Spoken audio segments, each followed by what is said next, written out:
Bonsoir, Ebelescopie, et merci vraiment de m'accueillir dans votre univers. Merci à tous les auditeurs. Je devrais commencer par les auditrices. Je suis très heureux d'être avec vous encore une fois. Vraiment, merci de m'accueillir. Je me sens bien, je me sens chez moi ici avec vous. Donc vraiment, je suis open à toutes les questions et j'espère que vous allez passer, vous qui nous écoutez, un agréable moment. Je suis avec toi, Belescopie. Ton pied, mon pied. Donc ça veut dire quoi? On se tutoie. Il n'y a pas de problème. On se tutoie. Oui, non, je me sens bien.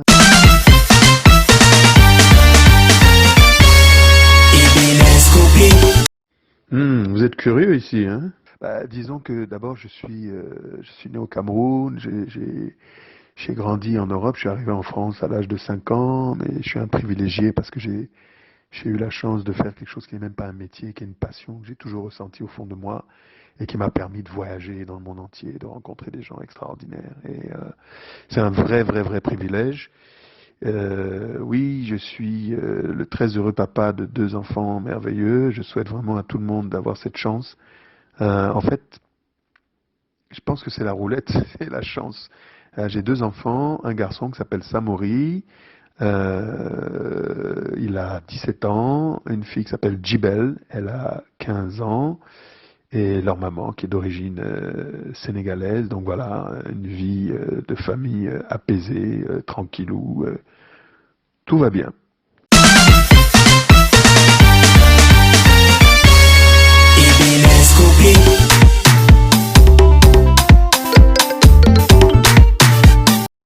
Alors vraiment, avant de répondre à ces questions, je vois que tu as vraiment travaillé les interviews, ça fait plaisir, parce que parfois tu as des journalistes, ils t'appellent, ils n'ont même pas lu d'où que tu sors, d'où que tu viens, et puis ils te posent des questions. Là, je vois vraiment que vous avez travaillé, c'est énorme. Alors, c'est pour ça que j'y mets aussi mon cœur et que vraiment je vous félicite, toi et ton équipe, pour avoir travaillé comme ça sur mon personnage, entre guillemets. Alors, Conservatoire du cinéma français, oui, les gens ne le savent pas, mais ma première vie, c'est le cinéma. Et je suis sorti premier prix en mise en scène du Conservatoire du cinéma français parce que je rêvais de faire des films. Je me voyais comme Spike Lee, c'était mon idole. Je l'ai rencontré à Paris. Je suis en fait entre la première génération et la nouvelle génération. Je suis un peu un pionnier de la génération intermédiaire, de ceux qui étaient de la diaspora en France. Et puis j'ai rencontré un type formidable qui s'appelle Medondo, qui était ma super idole. La voix française d'Eddie Murphy pour vous, mais surtout et surtout l'un des plus grands cinéastes africains vivants, cofondateur du FESPACO, et qui est quelqu'un qui a été mon maître pendant 30 ans. Donc comme j'étais à côté de lui, bah, j'ai arrêté de faire des films parce qu'on l'accompagnait lui sur les siens, parce que je l'admirais tellement. Il est décédé il y a 1 an et du coup j'ai décidé de reprendre la caméra. Donc je suis premier prix au Conservatoire du cinéma français, mais ça on s'en fout. La bonne nouvelle c'est que je reviens au cinéma, je suis sur la réalisation d'un long métrage. J'avais fait quand même deux films auparavant. Tenue correcte exigée, qui était une parodie des cités, et puis une parodie d'un film de Spike Lee qui s'appelait Lola Darling, son film originel étant Nola Darling. Donc voilà, allez dire, je suis de retour, la caméra chevillée au corps, je prépare un film moi-même.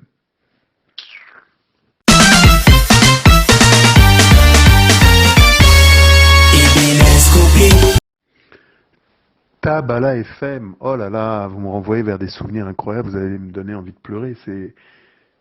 Tabala FM, c'est la première radio africaine privée qui a été créée par un monsieur qui s'appelait Jean-Claude Courant, qui est décédé malheureusement depuis. Et c'est là où j'ai tout appris, quoi, en fait, parce que c'est là où j'ai débuté. Moi, j'arrivais à Paris, j'avais 17-18 ans, j'allais en fac, à l'école, je passais le bac euh, en Picardie, et donc je venais de temps en temps à Paris. Et à partir de 18 ans, 19 ans, bah, j'ai commencé à aller à Tabala FM, qui est la première radio africaine en plein Paris, avec des super locaux. Vous imaginez, vous avez 18 ans et vous rencontrez là toutes les plus grandes stars. Bon, 4 ans avant, j'avais croisé Manu Dibango à l'ambassade du Cameroun. Et je savais pas que j'allais le retrouver au micro, où j'ai vraiment commencé là, avec des gens qui s'appellent Richard Soudana, que vous connaissez, qui sont maintenant au Cameroun, avec des gens qui sont As Diop. Il y avait des gens comme Claudiciard, qui même s'il a trafiqué son âge, il est plus vieux que moi. Il était déjà là, c'était un grand frère. Et donc moi j'arrivais et j'entendais des gens. Et c'est là où j'ai vu Pépé Calais, que j'ai vu les Youssou N'Dour, que j'ai rencontré les Kassav. C'était magique en fait. C'était un temps incroyable. Et c'était à une époque où on pouvait apprendre en direct, parce qu'il n'y avait pas d'équivalent. À part Stevie Wonder, personne du monde noir ne possédait une radio. Il y avait Stevie Wonder à Los Angeles, et puis il y a quelqu'un qui vient de nous quitter aussi du Burkina Faso, qui est le pionnier, Mustapha Tiombiano, qui est le pionnier de la FM en Afrique. Et ben Tabala FM, ça a été la première dans la diaspora occidentale. Donc c'est mes premières émotions radio.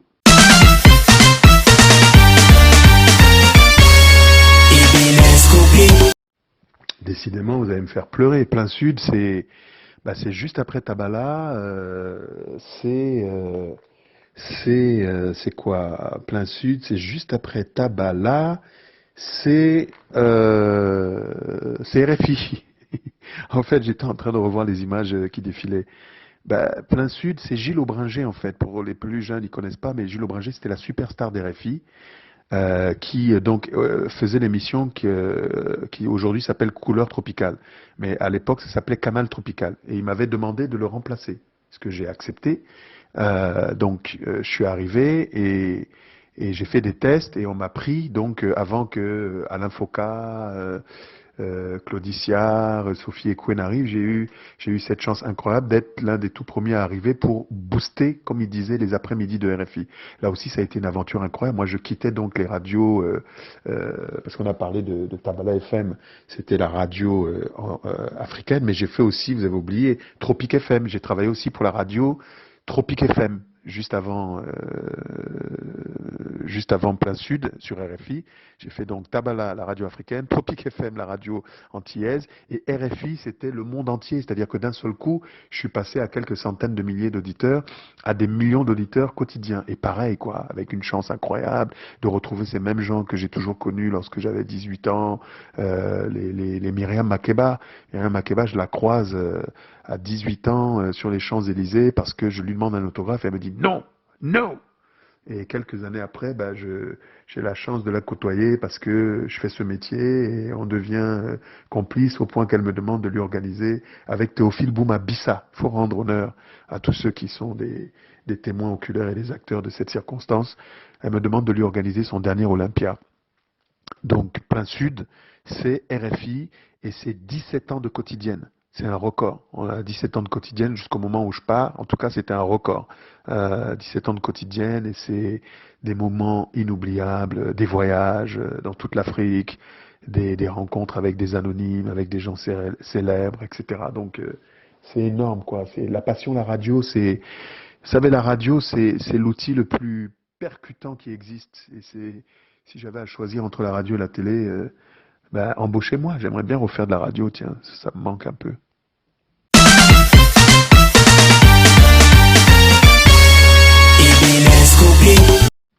Alors, Africa Musica, c'est CFI, c'est Canal France International. Là, c'est encore un autre record, c'est que je ne tire pas de vanité, hein, je vous dis juste les faits, parce que il vaut mieux chanter ses propres louanges, parce que face à nous, il y a quand même des gens qui passent leur temps aussi à souiller, à salir. Par cette émission, je suis devenu le premier Africain à faire un hit parade en Afrique. Et là, d'avoir Oumou Sangaré qui savait pas parler français, c'était ses premières interviews, les premières interviews de Tiken Jaffa-Koli, de tous ces gens-là. CFI, c'était produit à Paris avec une société qui s'appelait Viva Productions. Et ensuite, on diffusait sur toutes les chaînes publiques d'Afrique et francophones du monde. Donc, c'était une exposition incroyable. Du coup, je suis devenu sans doute l'Africain le plus diffusé du monde parce que j'étais en concomitance, en quotidienne sur RFI, en même temps sur CFI, donc en hebdomadaire sur toutes les chaînes publiques africaines. Et quelques semaines après, il y a eu TV5. TV5, où donc je faisais des émissions qui venaient compléter. Donc, pour répondre à votre question, Africa Musica, ça a été le premier hit parade africain. Et encore une fois, c'est des souvenirs incroyables.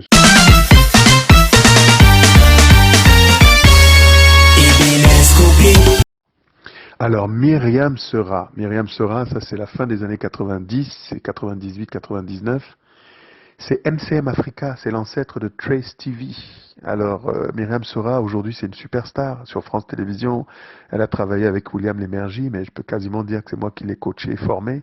Parce que quand elle est arrivée, elle n'avait jamais fait de télé. Et j'ai dit, viens, assieds-toi. Et on a fait des choses incroyables. Myriam Sera, c'est toute l'époque MCM Africa. Là, c'est pareil, encore un record. C'est la première fois qu'il y avait un rendez-vous quotidien présenté par un noir. Il y a eu déjà des émissions avec des noirs, mais je parle d'un rendez-vous quotidien, jamais avant ça. Le club sur MCM Africa, qui était sur un bouquet CanalSat, donc sur la télévision que les gens pouvaient appréhender en France. C'était pareil, la même chose, le prolongement de CFI, toujours les mêmes choses, les premières interviews de plein de gens. Ça me fait même sourire quand je vois l'arrogance de certains aujourd'hui. Ils oublient qu'on les a connus. Nous-mêmes, on est des vieux jeunes, quoi. On a commencé très tôt. Donc c'est Myriam Sera, on est toujours en contact. Elle est superbe. Elle travaille pour France Télévisions. Elle fait la météo et elle travaille pour Télématin. Et c'est l'une des fiertés. J'en ai formé d'autres. Il y en a d'autres. Je peux d'ailleurs embrasser Fanny Noirot, qui se trouve maintenant au Burkina Faso. Ça aurait pu être une question aussi, la transmission. Qu'est-ce qu'on a fait de toutes ces années avec tous ces gens qu'on a eus avec nous, des collaborations incroyables. Harry Roselmack, lui, je suis le premier à lui tendre la main quand il est à Tropic FM pour qu'il vienne dans un gros réseau. C'est moi qui l'amène à RFI. Harry Roselmack, qui est un frère de cœur, vraiment de sang, on s'entend 100%, 100%, 100%. Donc voilà, vous en avez d'autres comme ça, vous allez me faire pleurer là.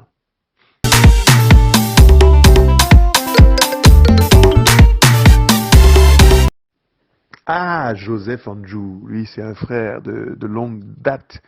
Joseph Anjou, c'est un frère ivoirien, c'est le producteur de la plus grande émission de Côte d'Ivoire aujourd'hui. C'est avec lui qu'on a fait les 400 coups, qu'on a monté beaucoup de concepts, on a monté des boîtes ensemble, MVG Productions. C'est avec lui qu'on a été les premiers à donner la chance à Gou. J'espère que Gou s'en souvient. On a tendu la main à des gens comme Gou, alors organisé avec les Guignols d'Abidjan leur toute première tournée. À l'époque, je me souviens, on avait payé beaucoup d'argent. Je ne vais pas donner les montants ici, mais c'était sans doute la première fois. C'est la première fois qu'ils quittaient l'Afrique. On leur a offert une tournée avec Nastou, Tonga Bei, Vieux Sidiki donc les Guignols d'Abidjan, c'est énorme. Donc Joseph Anjou, c'est un frère. Il produit aujourd'hui C'est Midi, qui est la plus grande audience de Côte d'Ivoire sur la RTI. Et c'est un frère de combat. C'est l'une des plus longues amitiés. C'est l'une des premières personnes que j'ai croisées quand je suis arrivé à Paris. Et maintenant, je suis le parrain de ses enfants. On est des frères de sang, quoi. Joseph Anjou, mais il est un peu gawa. C'est un Ivoirien en même temps. Quand il n'est pas, il comprend pas tout ce qu'il a envie de lui dire. C'est un Ouarabon. Mais voilà, quoi. C'est ça l'Afrique aussi, ça le panafricanisme. On est des frères.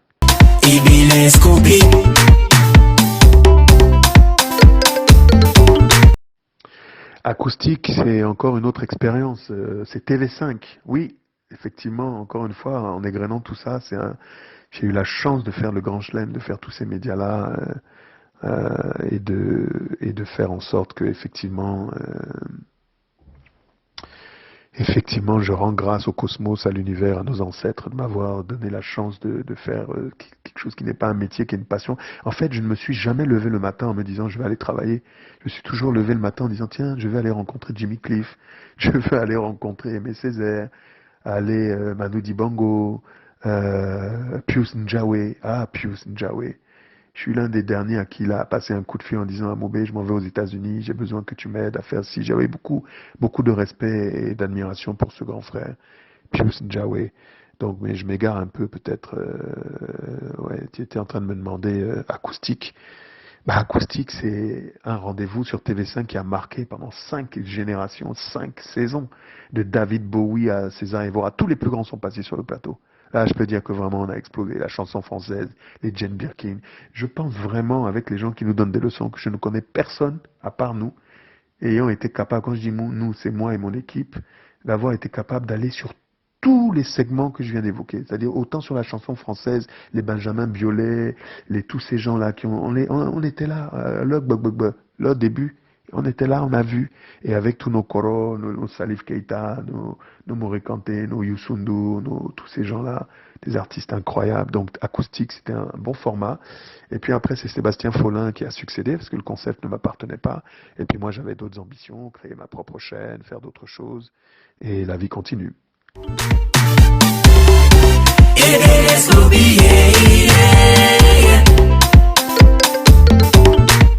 Alors France 24, c'est l'aventure actuelle, mais bon, je suis à la retraite en fait. Les gens vont peut-être sourire, mais depuis 2010, Les gens, j'ai pas eu le temps de dire au revoir, mais je me suis pas fait virer de RFI. J'ai décidé de quitter RFI, de faire le grand saut, de quitter le confort d'une émission que j'animais depuis 17 ans et où j'étais un des rois de l'audience dans le monde afro, pour prendre des risques et créer une chaîne de télé. J'en reparlerai peut-être plus tard. Et donc, du coup, je voulais plus vraiment consacrer du temps au quotidien. Et quand France 24 m'a contacté, j'étais encore à RFI, ils m'ont proposé de faire une quotidienne. J'ai refusé de faire une quotidienne. Vous connaissez beaucoup de gens qui refusaient des quotidiennes à France 24. Allez dire. J'ai refusé. Mais pourquoi? Pour prendre du temps pour mes enfants, pour prendre du temps pour voyager, pour prendre du temps pour vivre. Parce que c'est pas le temps qui passe, c'est nous qui sommes de passage. Il faut magnifier le présent. Et donc, en même temps, je me suis dit, mais Amoubé, tu peux rester comme ça sur des audiences extraordinaires, mais qu'est-ce que tu laisses à la jeunesse africaine? Quelles sont les structures que tu vas laisser? C'est là où je me suis dit que je voulais plus travailler en quotidienne, donc je viens en hebdo, une fois par semaine, pour occuper la case culture. Et le reste du temps, je me consacre à mes activités principales, c'est-à-dire vivre, soutenir des initiatives, mes enfants et mes projets, ceux qui me tiennent à cœur, c'est-à-dire construire un groupe de médias indépendant avec une vision africaine, une conscience politique et j'espère de l'éthique.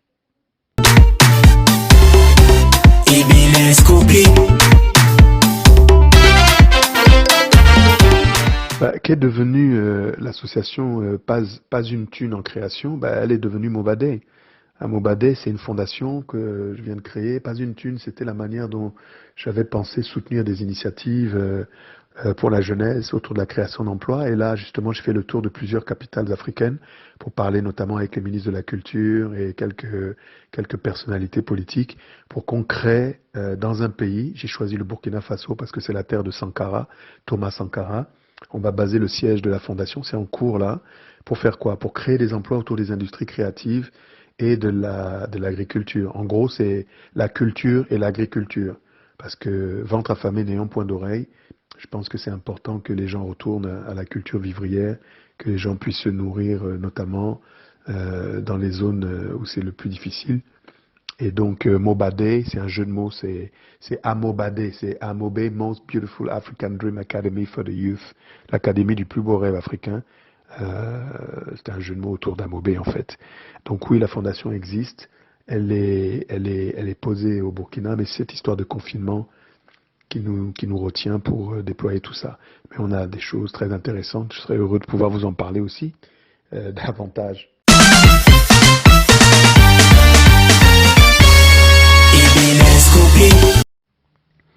Oui, alors mes positions, mes combats, merci pour cette question.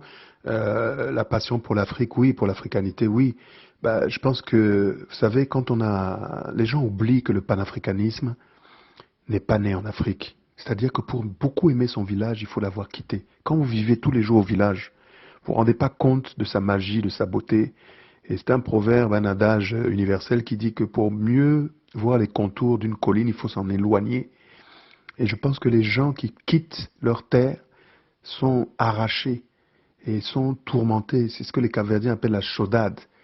Et le panafricanisme est né dans la Caraïbe. C'est George Padmore, c'est Marcus Garvey, c'est tous ces gens-là, les C.L.R. James, les Black Jacobins, ce sont tous ces gens de Trinidad, de Jamaïque, qui ont permis à Kwame Nkrumah et à tous les autres de forger l'unité africaine et le panafricanisme. Donc moi, j'ai été sauvé par Frantz Fanon et par surtout Cheikh Anta Diop sur tous ces écrits. Ça a été un choc de voir que quelqu'un, sur des bases scientifiques, avait établi que les premières civilisations étaient africaines, que l'Égypte antique c'était nous, pas pour s'en glorifier, mais juste parce que tout le monde nous disait que nous étions incapables de quoi que ce soit, qu'on n'était pas entrés dans l'histoire. Il y a des traditions dans nos langues qui sont encore des vestiges des premières civilisations du monde. Donc moi, c'est tout ça qui m'a porté. Et intuitivement, alors ça me fait rire aujourd'hui, je pense que j'ai été le premier. C'est pas pour me vanter, mais parce que vous me posez la question, je vous réponds. Et comme il y a encore des détracteurs, des farceurs qui passent leur temps à dire Haka, ces gens-là, ils font du folklore, ils nous parlent de leur africanité. Moi, j'ai jamais fait semblant.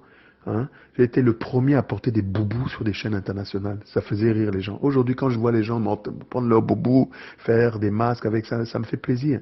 Mais bon, nul n'est prophète en ces terres. Donc mes combats, c'est de voir que notre continent est celui de toutes les potentialités, le plus riche de la planète, et que nos populations n'ont pas accès à l'essentiel. Qu'est-ce que nous, en tant qu'acteurs de la société civile, est-ce qu'on peut, qu'est-ce qu'on peut faire, quoi? Qu'est-ce qu'on peut faire en tant qu'artilleurs de la culture, des œuvres, de l'esprit, les intellos, etc. Voilà, pour les futures générations, c'est de défendre ces positions-là. Donc l'africanité, oui, parce que c'est la moindre des choses.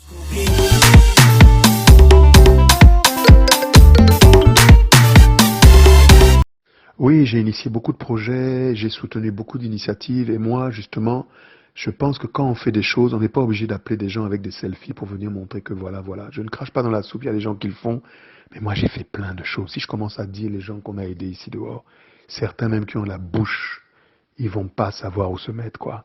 Donc moi, j'ai jamais, jamais fait étalage de soutien, y compris en monnaie sonnante et trébuchante, en matière logistique. On a soutenu beaucoup d'initiatives et on s'en vante pas parce que c'est pas le but. Par contre, maintenant, on fait des actions, elles sont visibles, tant mieux.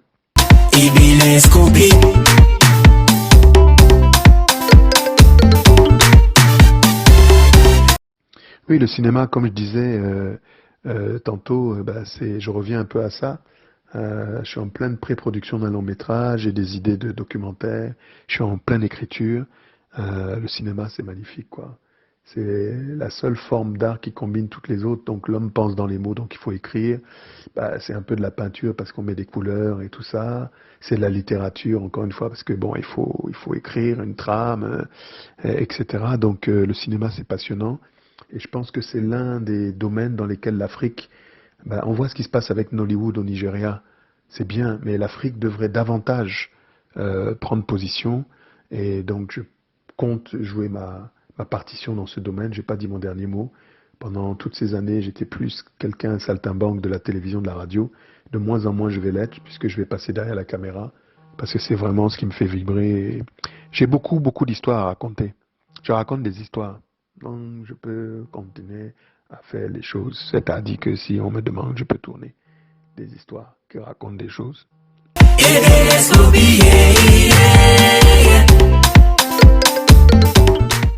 Mon regard sur le cinéma africain, c'est le regard de quelqu'un qui se dit que peut mieux faire.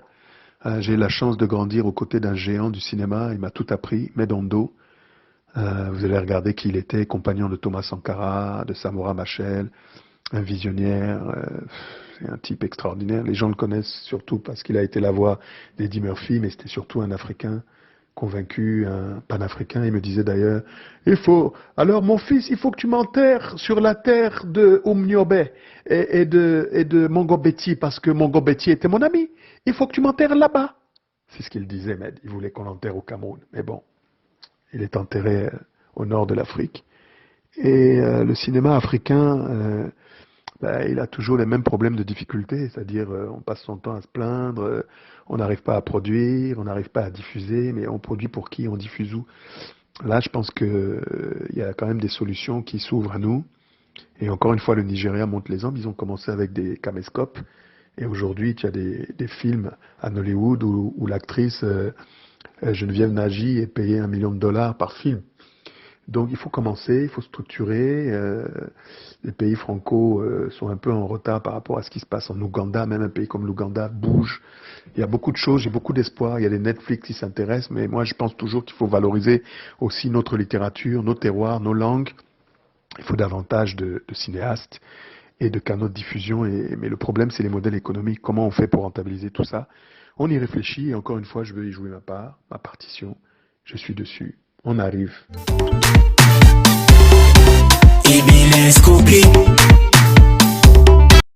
Alors pour concilier toutes ces casquettes, moi qui n'en mets pas, je suis toujours enturbané, c'est juste de l'organisation. Et encore une fois, je vous l'ai déjà dit, je suis un roi feignant, comme aimait à le dire mon cher et grand frère Pape Diouf, ancien patron du club de football de l'Olympique de Marseille qui vient de nous quitter.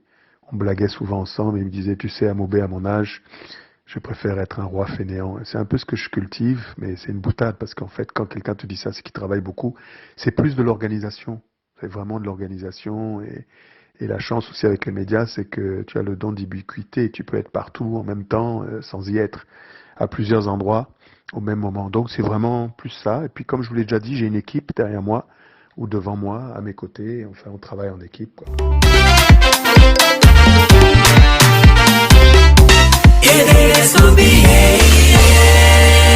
Avec Sylvain Bellet, Just Born to be the best. Ma contribution autour de cette pandémie du corona, après le choc d'avoir perdu des êtres chers autour de nous, en tant qu'homme de médias, moi j'ai toujours revendiqué d'avoir une fibre sociale dans tout ce que je faisais. C'est d'être un passeur, passer les messages, mettre en avant les porteurs d'initiatives dans ce sens. Vous savez, le corona, on dit oui, mais c'est une maladie des blancs, ça ne nous touche pas. Je te dis que ça ne nous touche pas. Ça ne touche pas qui? Ça touche tout le monde. On a une protection mystique. Alors je sais pas si elle est climatique, si elle est quoi, parce que aussi le fait que la jeunesse est majoritaire en Afrique, donc ça a sans doute aussi été une barrière de propagation. Il n'en reste pas moins vrai qu'au-delà de la crise sanitaire, on a une crise économique, parce qu'il y a déjà, avec la fermeture des frontières, des entreprises qui périclitent, il y a des mécanismes classiques économiques, micro et macro, qui ne fonctionnent pas. Donc il faut s'attendre à ce que les gens se vengent des autres continents étant affectés. On va se venger sur le continent, donc il faut qu'on s'organise. Et en même temps, c'est une chance. On a vu par exemple le fait que les frontières soient fermées, que les gens attendaient que les masques viennent de Chine. Mais comme les frontières étaient fermées, les Chinois ne pouvaient plus venir. Les masques, les Chinois ne pouvaient plus venir. On allait faire comment alors? Donc on s'est assis nous-mêmes, et il y a des pays qui ont décidé qu'ils allaient eux-mêmes ouvrir des usines. Donc du coup, ça a relancé des filatures, ça a relancé une autre manière de penser en fait. Donc quelque part, cette histoire de crise sanitaire, elle est en filigrane de la crise de gouvernance, de la crise économique, de la crise sécuritaire, parce qu'on a des poches de certains pays qui sont convulsés par des problèmes identitaires, de repli sur soi, etc., des bêtises. En 2020, je pensais vraiment pas qu'on parlerait encore de tribalisme, etc. C'est quand même la lutte totale.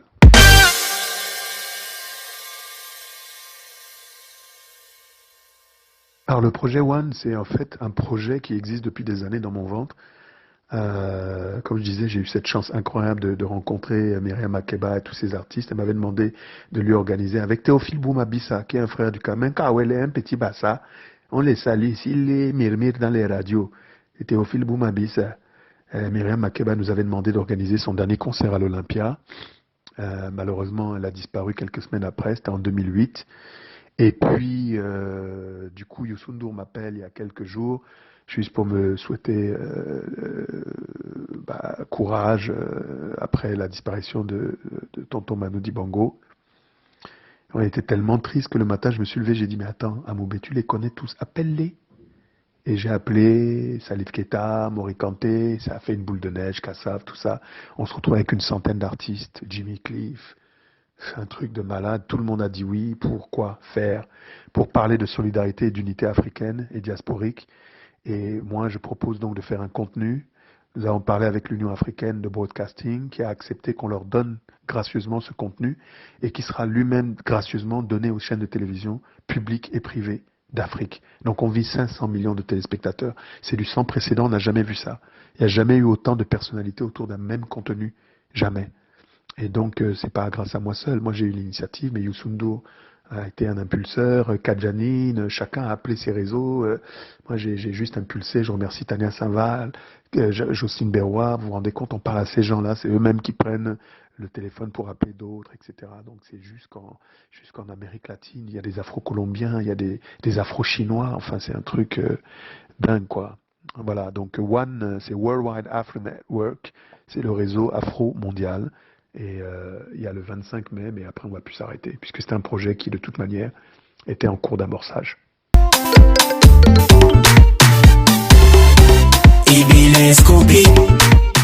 Alors vous me posez des questions concernant Universal, Music Africa, YouTube, Facebook. Vous savez, le monde est grand, il faut laisser les gens faire des initiatives. Nous, on n'est pas du tout partis sur un même paradigme. Les gens font ce qu'ils veulent et on les encourage. D'ailleurs, il y a des amitiés transversale. Nous, je vous ai expliqué comment c'est né, c'est pas du tout calculé, et on n'a pas attendu, contrairement à ce que quelques zozos racontent, que Lady Gaga fasse pour que nous aussi on invente. Non, non, non. Appelez Youssou N'Dour, il vous dira qu'on en parle depuis un moment. de faire ça. C'est juste que le confinement a rendu possible plus rapidement des choses qui paraissaient compliquées, puisque tout le monde est à la maison, donc il suffisait d'appeler, quoi. Donc, alors, non, il y a pas de souci.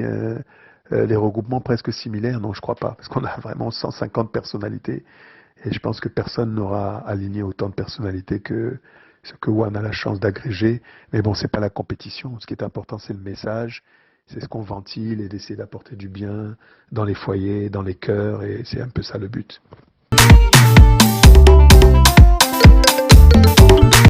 Après One, what's next? Ah bah, c'est une très bonne question. Bah, One ne va pas s'arrêter puisque c'était un projet qui existait avant le Covid et on a juste été bloqué par le confinement, mais on était en train de l'impulser.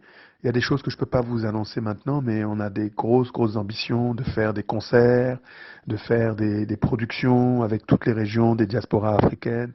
On a des partenaires dans tous les continents. Et oui, bien sûr, on va vous tenir au courant. Vous nous avez tendu la perche et le micro, donc on vous en remercie. Les perspectives sont grandes, sont bonnes, mais le but, c'est vraiment de créer des emplois autour des industries créatives, de donner la visibilité à tout ce que nous faisons.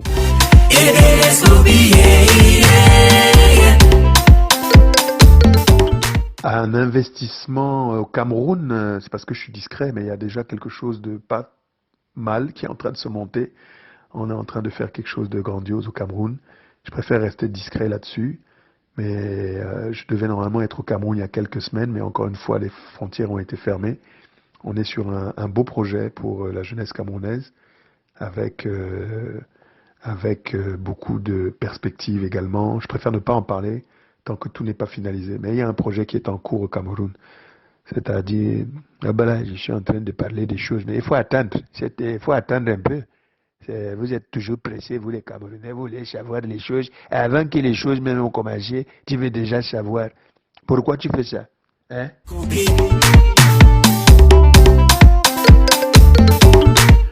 Alors merci pour cette question, c'est important, le groupe de presse, d'abord de dire que nous sommes dans un environnement très concurrentiel et que je suis pas sûr que tout le monde ait bien compris l'importance des médias africains, parce qu'ils sont des vecteurs de cohésion.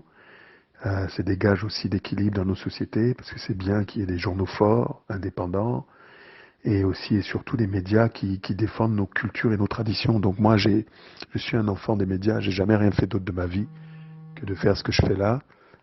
Donc en l'occurrence, pour moi, les médias, ça a toujours été un chemin de vie. Et modestement, j'ai essayé d'apporter ma contribution, d'abord en soutenant toutes les initiatives africaines. Aujourd'hui, je vais le dire, parce que vous me donnez l'opportunité, j'ai soutenu vraiment, sans retenue, toutes les initiatives de la diaspora, que ce soit Télésud, la première chaîne panafricaine, c'est moi qui donne les premières images à Télésud. Il y a des témoins qui sont encore là, Sylvie Bois-Fleury ou Pierre Bédou, le Togolais. Je donne les premières images, je donne mon nom, mon image pour que cette chaîne démarre. J'ai fait d'autres choses, mais ça c'est du off. Pareil pour accompagner plein de mouvements, etc. Et en ce qui concerne ce que moi j'ai tenté de faire modestement, c'est de créer un sillon. Donc effectivement, il y a eu Afrobiz, qui était une expérience de presse extrêmement douloureuse, mais très enrichissante, parce que en fait le problème c'est quoi? C'est qu'on lutte contre tout le monde. On n'a pas face à nous un environnement qui comprend qu'il est important de soutenir les médias africains, et on lutte contre ceux qui sont face à nous et qui espèrent que nous allions disparaître. Donc l'histoire c'est quoi? C'est qu'il faut tout le temps être dans la résilience, le combat, et c'est vraiment très douloureux. Donc Afrobi, c'est une expérience magnifique d'un magazine papier qui tire à 50 000 exemplaires. On a tenu pendant 5 ans. J'aurais pu continuer, mais je perdais beaucoup d'argent. Et à ce moment-là, je sentais venir le virage de la télévision et du digital, donc ça s'appelait Afrobiz. C'est comme ça que je me suis dit, mais il faut basculer vers Internet et la télévision. Et donc du support papier, j'ai migré vers le support télé. Donc de Afro, j'ai enlevé le Afro et j'ai mis U comme universel, parce que à un moment donné, quand on est équilibré, on n'a pas besoin de brandir son africanité. Tu es africain, tu es africain. C'est pas besoin de clamer toutes les 5 secondes, je suis noir, je suis beau, intelligent. Tu l'es et vis ta vie, mon ami, comme un vendredi. Donc c'est un peu ça. Afro est devenu Biz, la chaîne info des news, du show et du biz, la chaîne Infomusement. Donc voilà, le groupe de presse aujourd'hui a grandi. Nous avons été diffusés par satellite sur tous les opérateurs pendant des années, sur Canal, sur Telsat, sur les box françaises. On a fait des choix stratégiques pour tendre à l'autonomisation. On est vraiment indépendant. Nous sommes la seule structure qui possédant ses propres locaux en plein Paris. Nous avons 1000 mètres carrés d'infrastructures implantées à Paris. Nous avons fait l'acquisition d'un nouveau réseau de distribution de télévision qui couvre l'océan Indien, la Caraïbe. Et là, on a une grosse surprise avec One. On va encore grandir. UBiz va encore grandir et bientôt, je pourrai vous en dire plus.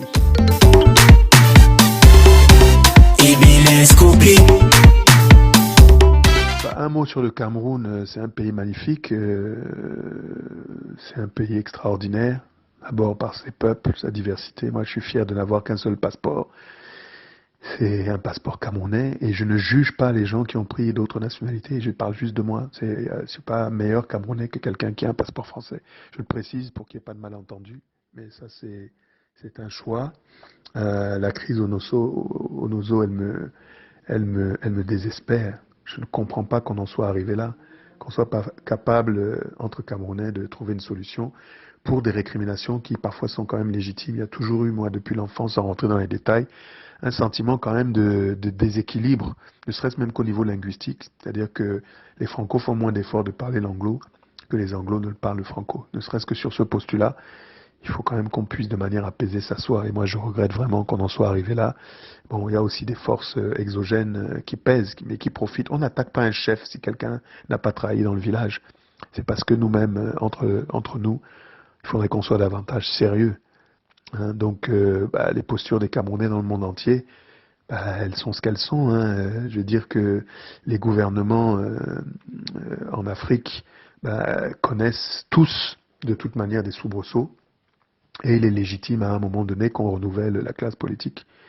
Et par contre, moi, je ne suis pas un adepte de la violence parce que je pense que ça ne résout pas les problèmes. Pourtant, je suis un vrai lion. Les gens qui me connaissent savent que je suis un salétone, qui quand je rugis, je deviens un peu foufou.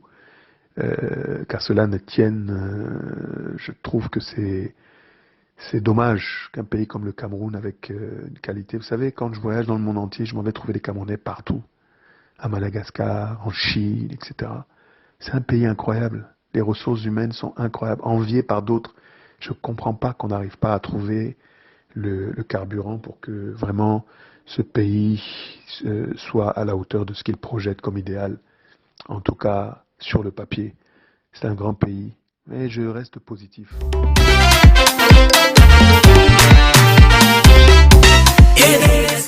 Oh là là, ça c'est une question compliquée. Les grands souvenirs en tant qu'homme de culture et les frustrations. La frustration, c'est peut-être, j'aurais aimé passer plus de temps au Cameroun. Bon, ça c'est quelque chose surtout qu'il y a des gens, le temps passe. Enfin, c'est nous qui sommes de passage. Comme je disais tout à l'heure, c'est pas le temps qui passe, c'est nous qui sommes de passage. Donc on perd des êtres chers. Moi, je me sens un peu en mission pour faire des choses, mais de plus en plus, je passe beaucoup de temps en Afrique, mais je pense que davantage on me verra au Cameroun. Il y aura plus de visibilité. Ça, c'est peut-être la petite frustration. Les grands souvenirs, ils sont énormes. Le simple fait que des gens me demandent de signer un autographe, je considère ça toujours hallucinant, un privilège, d'avoir rencontré tous les gens qui me faisaient rêver, sauf ceux qui sont morts. J'ai rencontré vraiment tous les gens qui me faisaient rêver. Et je sais pas, je peux pas dire mieux. Et, à de rares exceptions près, j'ai raté Mohamed Ali, parce que c'était vraiment quelqu'un depuis l'enfance qui me berçait. Je l'ai raté de peu, je devais le voir, mais je l'ai raté. Mais sinon, tous les gens qui me faisaient rêver, je les ai vus, quoi. Je suis très honoré de pouvoir servir aussi la jeunesse africaine. En tout cas, j'essaye. Et j'espère que ça va continuer depuis les positions camerounaises avec un grand projet dont on vous parlera. Oui, des souvenirs incroyables. Je me souviens notamment d'Oliver Ngoma, ses tout premiers balbutiements. Il était tellement timide. Olivier Ngoma avec Bané, Oumou Sangaré qui ne parlait pas français. Il y avait un interprète en bambara. C'est-à-dire, je lui posais les questions en français. Il y avait un interprète en bambara. Quand je la vois aujourd'hui sur les plateaux, c'est la lutte totale, quoi. Et des gens incroyables, des Angélique Kidjo, tous ces artistes, les Mori Kanté. J'ai vraiment une chance incroyable dans la vie de croiser Mozart, Beethoven, les nôtres, quoi.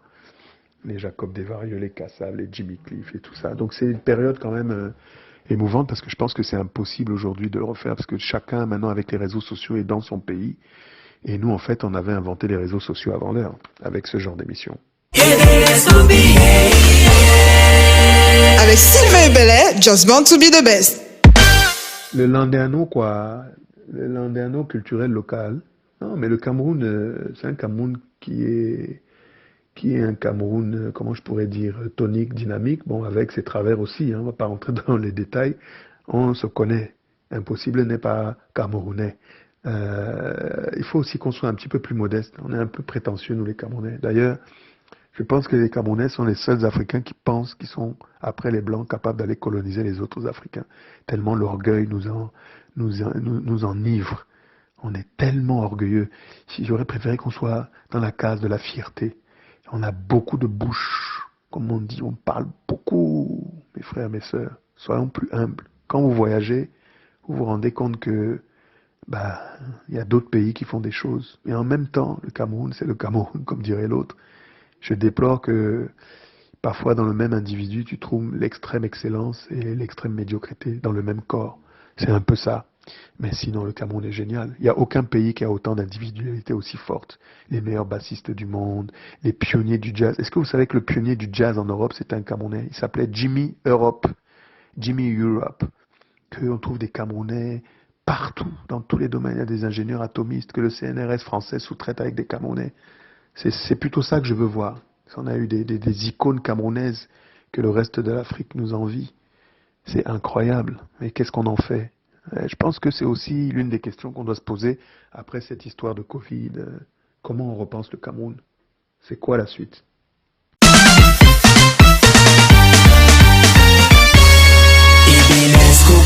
Un conseil aux jeunes qui rêvent de devenir Amobé.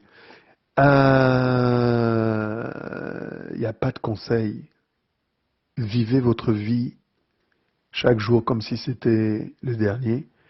Le soleil brille pour tout le monde, on a tous une chance sur cette terre, mais ce que j'ai cru comprendre du peu de temps que j'ai passé sur terre, c'est que tout se trouve dans l'appétence, c'est-à-dire l'envie d'apprendre, de lire, de se cultiver. Apprenez, soyez des généralistes de la spécialité et des spécialistes du généralisme. Allez chercher, fouillez. Personne ne doit vous citer. Tout est possible. Moi, j'ai vu des success stories incroyables, j'ai rencontré des milliers de gens sur terre. Vraiment, n'ayez pas peur. Et je ne me prends pas pour le pape. Amoubé était de passage.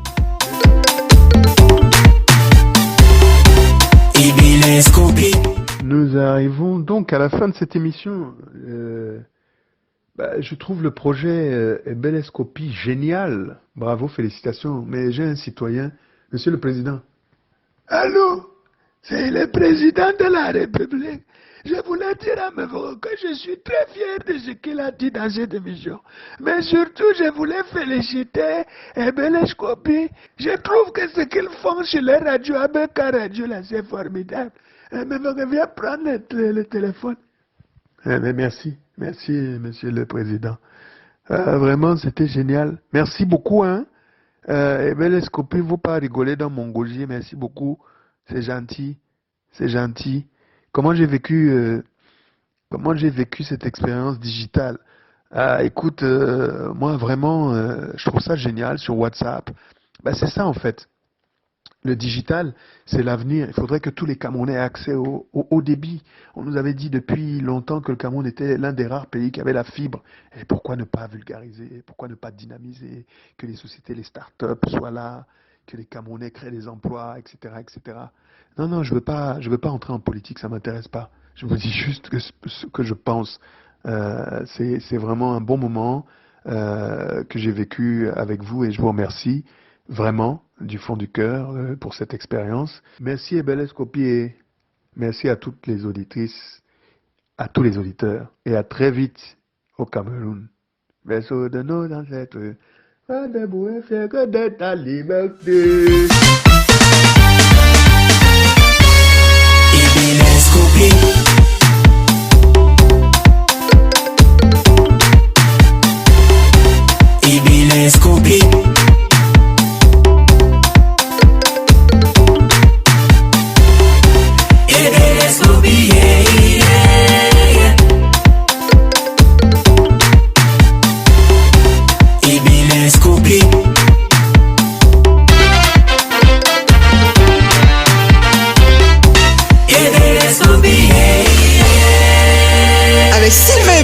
just born to be the best.